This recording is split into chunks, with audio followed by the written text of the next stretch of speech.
Hey everyone, this is a video lesson that I'm using in my AP Calculus AP class, and I'm putting it online in case it would be helpful to others as well. There is a link to a printable set of guided notes in the description of this video that you can use to follow along with the problems that I go over. In this section, we are going to finally dive headfirst into all things integrals and talk about so many different things. Let's get started right away because we have a lot to talk about. Starting with just some basic rules for definite integrals. You might find these to be a little bit fun. Okay, maybe not, but I think they're fun, of course. And they're things that you're going to know throughout this chapter and the next couple of chapters in order to work with integrals effectively. Okay, so let's talk about them. Good news is they're pretty intuitive. Number one is your order of integration rule. That says if you switch the limits of integration, notice here that the a is in the upper limit and the b is in the lower limit. And we're going to switch those so that the a is in the lower limit and the b is in the upper limit. Then that actually means that you change the sign of the integral. You may have found that one by accident whenever you used like Math 9 in your calculator and you put the limits of integration in or the interval in wrong. Then you would get a negative answer when it was supposed to be positive or vice versa. Okay. Number two, I think says it all. The zero rule says that if you have an integral from a point to itself, then that is going to equal zero. Zero area there. Make sense? Number three, constant multiple rule. We really like this one, and we actually use it a lot in chapter 6. Constant multiple rule says that if you have a constant multiple, here it's represented by this k, times a function, you can take that constant out of the integral and evaluate the integral without it and then multiply it back in.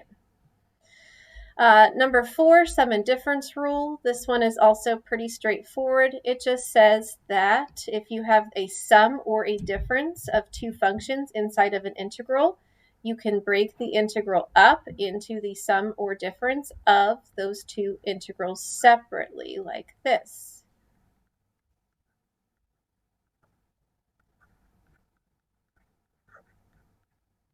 And finally, the additivity rule, this is my personal favorite, says if you are going from a to b if you're taking the integral from a to b of a function and then you add to it the integral from b to c of that same function, notice here that the upper limit of the first integral matches the lower limit of the second integral.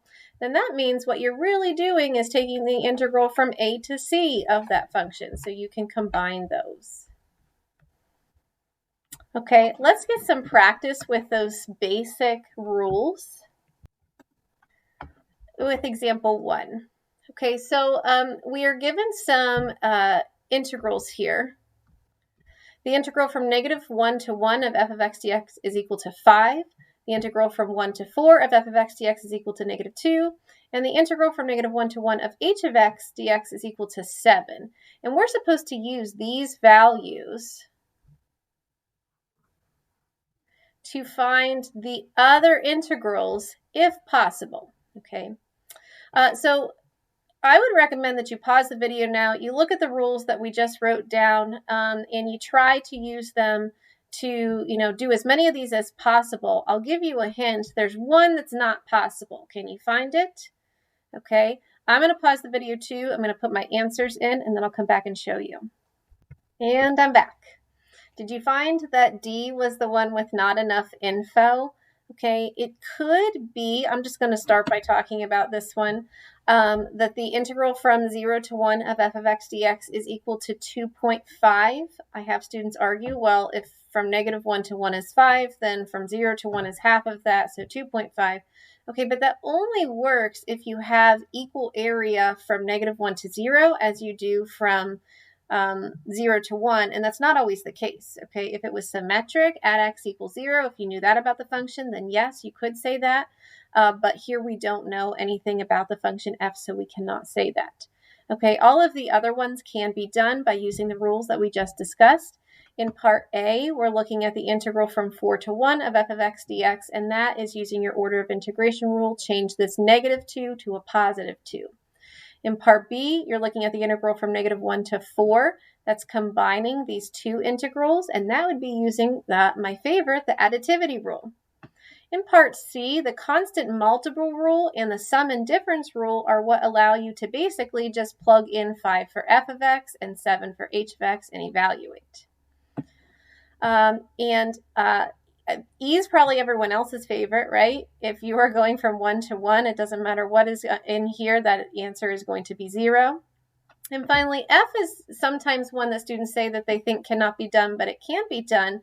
I know that the variable is changed to f of t, but also notice the variable of integration here is changed to dt, and that means that we can use these same values. So what I did for this one was I changed the order back to -1 to 4, which is why there is a negative here that's using the order of integration rule. And then I just used this number that I found in part B for that integral, -1 to 4 of f of t dt, and that's how I got a -3. Okay, so that's just a little bit of practice with using the basic rules because you need to be aware of them as we continue to work with integrals. Now, something that you're already aware of, but I always just put it here just to remind us that we have this available to us, is that we can do what are called definite integrals in our calculator. And I'm specifically talking about the TI calculators. When I say Math 9, that's what we use typically in this class. So I have it all spelled out for you how you use Math 9, and you can try it with this one. But if you're one of my students, you've probably already gotten pretty good at it, right? So Math 9 brings up our integral function, and we can type in the integrand or the function, then always comma x. Oops, not 2 x's, just 1, comma lower limit of integration, or that's your left endpoint, comma upper limit of integration, or the right endpoint. And ta-da, there's the answer. It is 8. Okay, but listen to this. What we are going to talk about in this section is how to actually calculate that value on our own. We know it has something to do with antiderivatives, right? Antiderivatives are involved, but how? I would encourage you to think about, okay, the antiderivative of 2x, that's x squared, right? How can I use x squared with these specific numbers, these specific x coordinates, to get this answer of 8? Can you figure it out? How can we use x squared with these numbers? Some sort of calculation here, mystery, to get an answer of 8. You know what it is.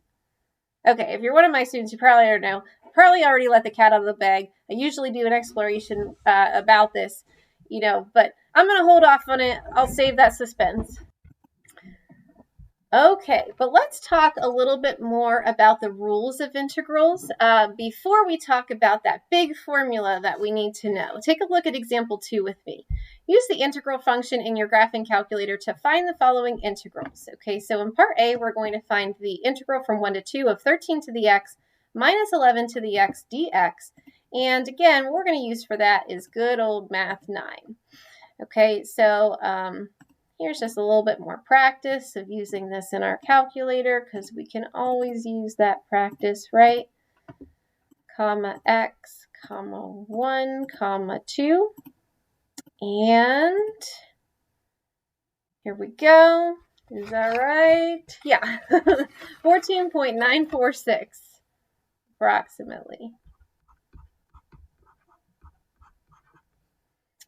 Okay, now let's try B. A little bit longer, but we can do it. Let's just try to break it up, though. Let's first do the integral from 1 to 500 of 13 to the x minus 11 to the x dx.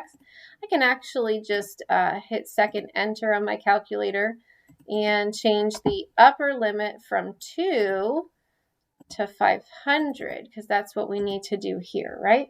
Let's see what we get out of that. We get an error. We get an error, and we get an error message that says overflow. And what that means is this is just way too much.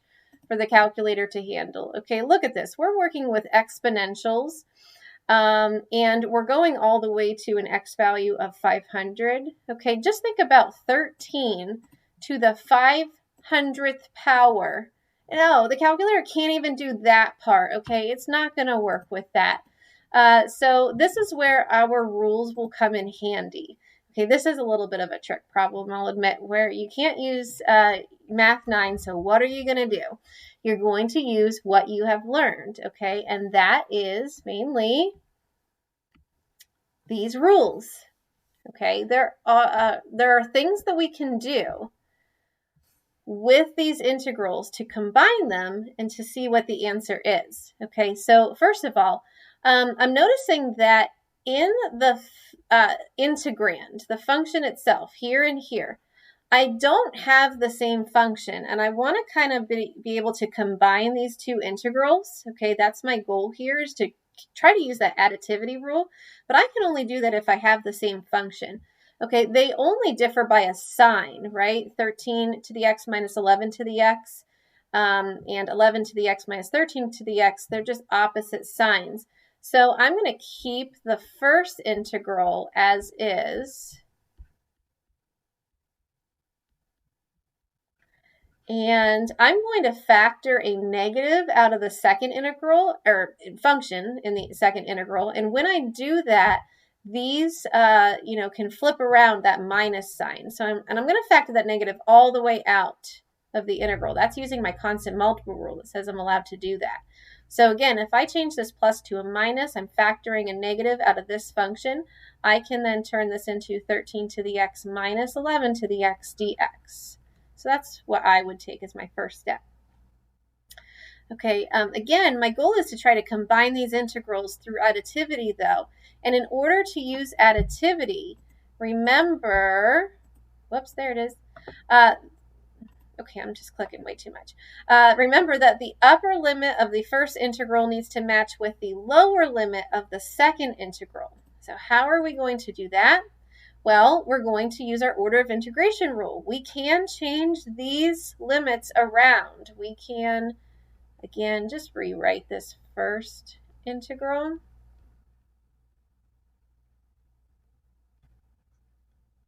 We can change this integral to be from 500 to 2, flip those around, if we change this sign. So that means it goes back to plus.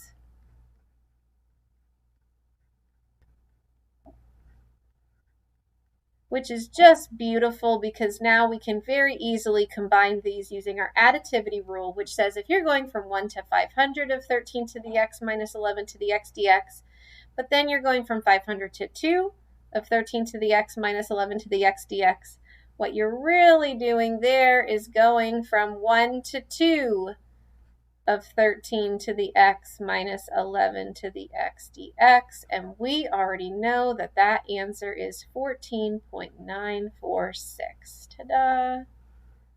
It had the same answer as part A. I guess we should say approximately. Yay! Sorry. Okay, so that's just a little tricky exercise to show your rules of integration one more time. Okay, so I think we're ready now. I'm going to check. I think we're ready. We are ready to do this. How do we integrate? How do we find an answer to any integral? Okay, well, you just do the opposite of a derivative, right? Or more specifically, here it is. If capital F of x is an antiderivative to f of x, and f of x is integrable over the interval a to b, then the integral from a to b of f of x dx is equal to capital F of b minus capital F of a. Let's go back to that one that we used Math 9 on. Not that one. The easy one. And show it. We can do this, right? Okay, we already talked about the fact that the antiderivative of 2x is x squared. We got that part. Okay, so what do we do from here? What do we do with this 1 and this 3? Well, we sub the 3 into the antiderivative first, minus sub the 1 into the antiderivative. 3 squared is 9. 1 squared is 1. And 9 minus 1 equals 8, right? We did it. Okay.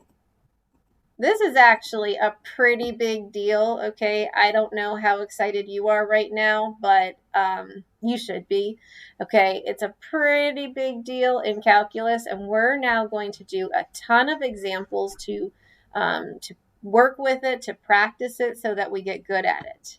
Take a look at examples 3 and 4. Evaluate the integral from -2 to 4 of 2x plus 3 dx. Okay, this is one where, yeah, you could probably, sketch this line, and you're either going to be finding the area of a trapezoid or a triangle in order to find the answer to this definite integral. But if you're not quite sure, if you don't want to look at the graph at all, here's what you do. You take the antiderivative of what you see in here. The antiderivative of 2x is x squared. The antiderivative of 3 is 3x. Now, I always, and most calculus teachers, usually write this line afterwards, some like have it as a bracket even, just to remind us of what our limits of integration are. In this case, it's from -2 to 4. And from here, you are going to sub the upper limit in first. So 4 squared plus 3 times 4, minus sub the lower limit in. Need a lot of parentheses for that one, just to make sure we do it right. And then evaluate. From there, type that into the calculator, whatever. Or if it's non-calculator, don't.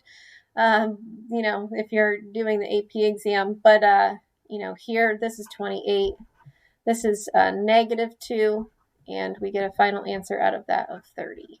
Ta-da! There you have it. You did your first integral using an antiderivative. And now you're going to do a ton more. Okay, a ton more, meaning like the next 6 examples or so. Okay, however, example 9 is a little bit weird. So here's what I'm going to recommend. At this point, there's a lot of examples of just doing this. Antiderivative, figuring out the antiderivative, subbing in upper, minus subbing in lower to get your answer. You can check all your answers with Math 9. If you don't want to watch me do every single one on video, you could pause the video now, try them, and then just fast forward through the answers to see if we did all of our work the same way. The one place you're going to want to make sure to really pay attention, though, is example 9, because that one is a little bit different, okay? If you want to stick with me, though, I am going to talk you through these antiderivatives, just in case you're still a little bit shaky on that. Okay, so in example 4, we have the integral from 0 to pi of sine of x dx. We're finding the antiderivative of sine. Okay, it's not just cosine. The derivative of sine is cosine, right? That's one of the first trig derivatives you learn, if not the first. Derivative of sine is cosine. Antiderivative if sine is negative cosine. And we're going from 0 to pi, which means negative cosine of pi minus negative cosine of 0. Cosine of pi is -1, but there's an extra negative out here, so that becomes 1. Cosine of 0 is 1. There's a plus here, though, now, right? Minus a negative. And 1 plus 1 is 2. There we have it. Yay, we did another one. Let's do another one. What is the antiderivative of x to the 4th? Use your antiderivative power rule there. The antiderivative of x to the 4th. Add 1 to the power. Flip that as your coefficient out front. So it'll be an x to the 5th. The coefficient out front will be a 1/5. 1/5 x to the 5th. From 5 to 7. Now, this might be a good time to talk about why aren't we doing plus c? Okay, whenever we do what are called indefinite integrals, that means, like an integral without the limits of integration, that's called an indefinite integral, we would write 1/5 x to the 5th plus c. Why don't we do that here? Well, you know what? Why don't we go ahead and just let it be in this example?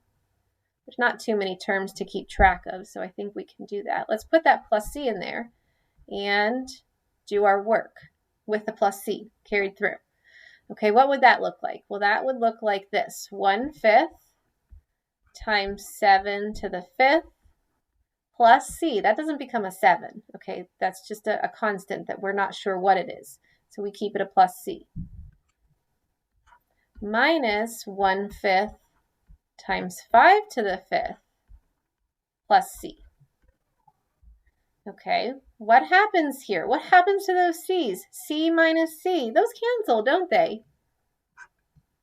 And what you're really left with is 1/5 times 7 to the 5th minus 1/5 times 5 to the 5th. So that plus c just goes right away.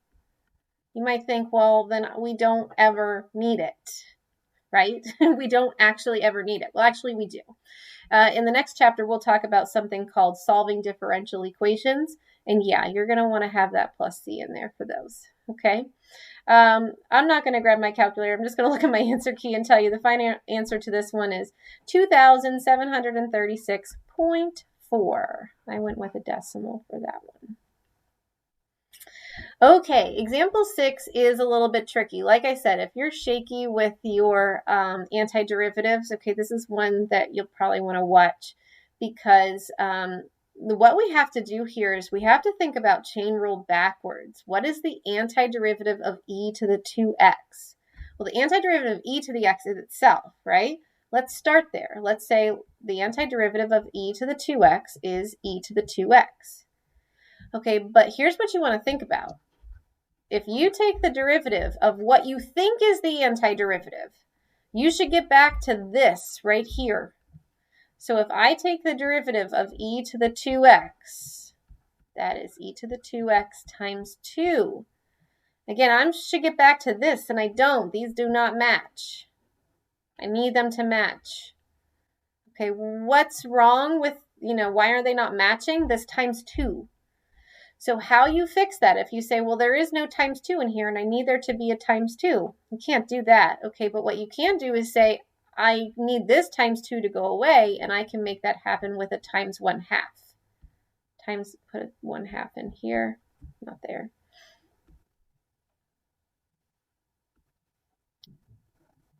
Put a 1/2 right here. The antiderivative of e to the 2x is 1/2 e to the 2x. And we'll go from 0 to 1. Okay, I hope that explanation made sense. If it didn't, we in chapter 6 will talk about how to do chain rule backwards with something called integration by substitution. But right now you just see one little simple example of it. Okay, so what we now need to do is put our upper limit of integration in for x minus our lower limit subbed in. 2 times 0 is 0, and e to the 0 is 1, right? So that's just a half there. And I left my answer like that. I just left it as, I actually wrote it as e squared over 2, 1/2 times e to the 2 times 1. That could be rewritten as e squared over 2 minus a half. Okay, or I do have an approximate decimal answer here also of 3.19. There should be a third decimal place there. I don't know what it is, though. I just wrote 2 for some reason. Okay, but again, there's a little example with example 6 of chain rule backwards. Super fun, right? What do we have coming up next? Look at this. We are going to do the antiderivative of 1 over x. Do you remember how to do that one? Okay, this is like the one function where, like, yes, you can write 1 over x is x to the negative 1, but it's the one power function where you can't use the power rule. You can't add 1 to the negative 1 power because that becomes a 0 power. That just doesn't work. Okay, so what do you do here? Well, you use the natural log. The antiderivative of 1 over x is the ln of x, going from 1 to 2. That means we will be doing the ln of 2 minus the ln of 1. I should probably mention, and it's at this point that I go, no, you should be saying something. Okay, we should be thinking about discontinuities in the function over which we're integrating. So we're integrating, we're taking the integral of, I should say, 1 over x, and there's a restriction, right? that x cannot equal 0. However, notice that we are staying away from that restriction. We are integrating from 1 to 2, so we're good there. Okay, that is something to keep in mind as we move forward. The ln of 1 is 0. The ln of 2, we could just leave as our answer. That's all I have there. I don't know why I didn't write. I'm so inconsistent. Like sometimes I write a decimal answer, sometimes I don't. I don't know why I didn't write a decimal answer for that one. It's like 0.69 something, if my memory serves me right. Let's see. The ln of 2. Look at that, 0.693. So you could have that answer as well.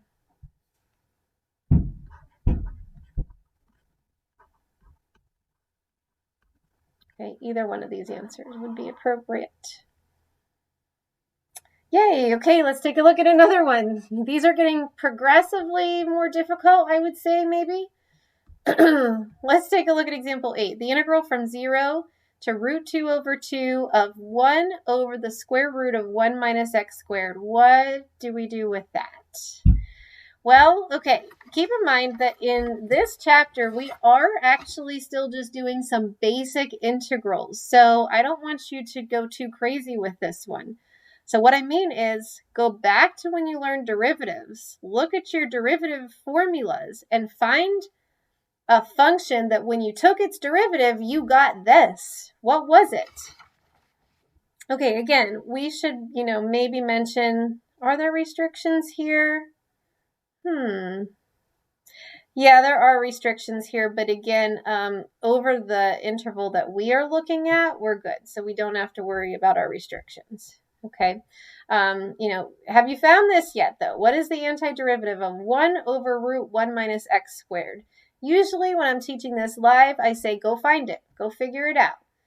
This year, you have like all sorts of technology available to you. But okay, I'll just tell you. The answer is the inverse sine of x. That's the antiderivative that we need here. From 0 to root 2 over 2. So that means we will take the inverse sine of root 2 over 2 minus the inverse sine of 0. And at this point, if this was a non-calculator or if you want exact answers, you could go to your unit circle and say, okay, where does this happen? The first place that it happens is pi over 4. And where does this happen? That's at 0. And pi over 4 minus 0 is pi over 4, and that's your answer. Okay, quick reminder, all of these you should be able to check with Math 9. Or graph them and then do that second trace option number 7. I call it Calc 7. Okay, keep in mind now that we're working with antiderivatives, sometimes I have my students go to Math 9, but then they go too far. They put in the antiderivative, and then that's not what you want here. You should be typing in the function that is in the integral, the integrand. Remember, you used Math 9 before you even knew that you could use antiderivatives. So you should not be typing the antiderivative in with Math 9.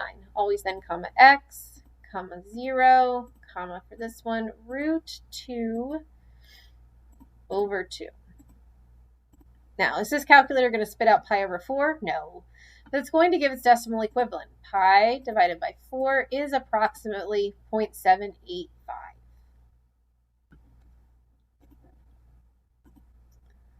Okay, so finally, example 9, I warned you that something was going to go on here. Okay, here's what it is. This one is actually with antiderivatives. It feels pretty straightforward. You can find the antiderivative of cosecant squared, which is, what's that one? Negative cotangent. Going from negative pi over 4 to pi over 4. You can plug all that stuff in.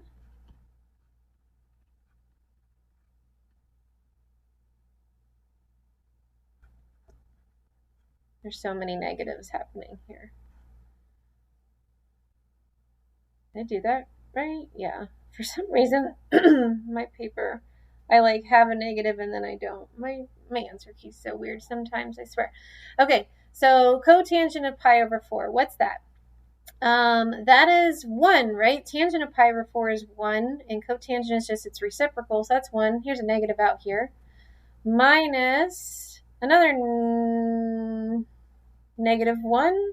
No, it's cotangent of negative pi over 4. So what's that? Tangent of negative pi over 4 is negative 1. I'm like visualizing the unit circle in my head right now. Flip that, it's negative 1. Yeah, then there's negative right there. There's a minus there. There's so many negatives happening here. I'm pretty sure we're good with all that. Negative 1 minus 1 is negative 2.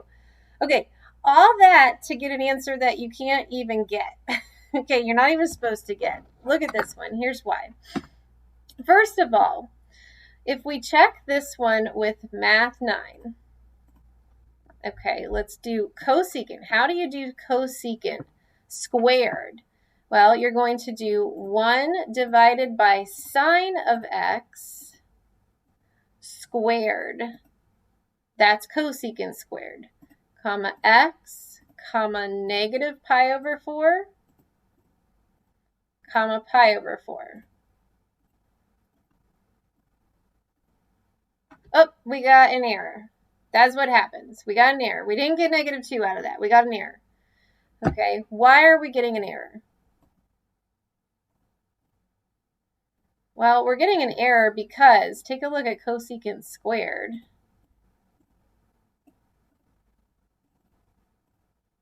Let's do zoom 7. Negative pi over 4 to pi over 4 would be right in this interval right here. Okay, what's happening there? There's an asymptote. You're trying to find an area of this space. Can you do that? Can you find an area of a space that just goes on infinitely forever? Well, not in this class, you can't. Okay, not in Calculus AB. You'll explore that in other classes, but we're just going to say, oh, look, I have a pretty picture here. This is what the integral calculator says. The integral is divergent. And we're just going to say a big no. We can't do that. No answer. Okay, so a little lesson here is that, I don't know if we say does not exist. I usually just say no answer to this one. A little lesson here, though, is that it kind of pays off to check your answers with Math 9 in your calculator or with some sort of calculation to be sure that you're doing them properly, or make sure that you are checking over this interval for discontinuities, especially infinite discontinuities. That's not going to work. Some discontinuities, like jump discontinuities, we've actually seen them and we haven't even addressed the fact that it does work with those. We'll see them again, but it will not work with infinite or asymptotes. Okay. Okay. So you've now seen a ton of examples where you evaluated integrals using the antiderivative formula. That's what we'll call it for now. It has a much more special name, but we'll just call it that for now, the antiderivative formula. Finally, now that we have that under our belts, we're ready to talk about other things. Lots of other things come out of that, with integrals. Okay, one of the other things that we talk about in this section is average or mean value. And this is a way to calculate an average or a mean value of a function. If f of x is integrable over a to b, by the way, this function was not integrable, right, over the interval from negative pi over 4 to pi over 4. Okay, but if we do have a function that is, then its average or mean value on that interval is given by this formula. And if we have time this year, I have some really fun examples of where this can be used. Okay, but for right now, we're just going to talk about how to use it and, be prepared for that. Okay, so we call this the average value of f. That's how we read this, AV parentheses f. Average value of f equals 1 over b minus a times the integral from a to b of f of x dx. Oh, also, we have seen a mean value theorem before. I'm hoping that kind of rings a bell, MVT, back when we were talking about derivatives. Okay, there's also a mean value theorem for definite integrals. We don't do a whole lot with it in this chapter, but note that it is out there. So you could pause the video now to take down this information. Okay, but let's finish with a couple of fun average value examples. All right, example 10, find the average value of f of x, which is x over 2 plus 3 on the interval from -2 to 4. Okay, because I want you to just basically focus on the average value formula that you're using here, I'm not going to make you also add into that the antiderivative formula, meaning if it doesn't explicitly state how to get the answer to the integral, or if it was non-calculator, you would have to do it a particular way. But here we can use whatever we want to get the answer to the integral. What I want to focus on is setting up the formula that has that integral in it. If we are asked for average value of a function, that is equal to 1 over b minus a. Here's your a, here's your b. So it's 1 over 4 minus -2 times the integral from a to b. So the integral from -2 to 4 of f of x, which is x over 2 plus 3 dx. Okay, so this is what I want you to focus on, being able to set that up when you're asked for average value. From here, this is 1/6, right? But what's this? Let's just go ahead and let the calculator tell us that.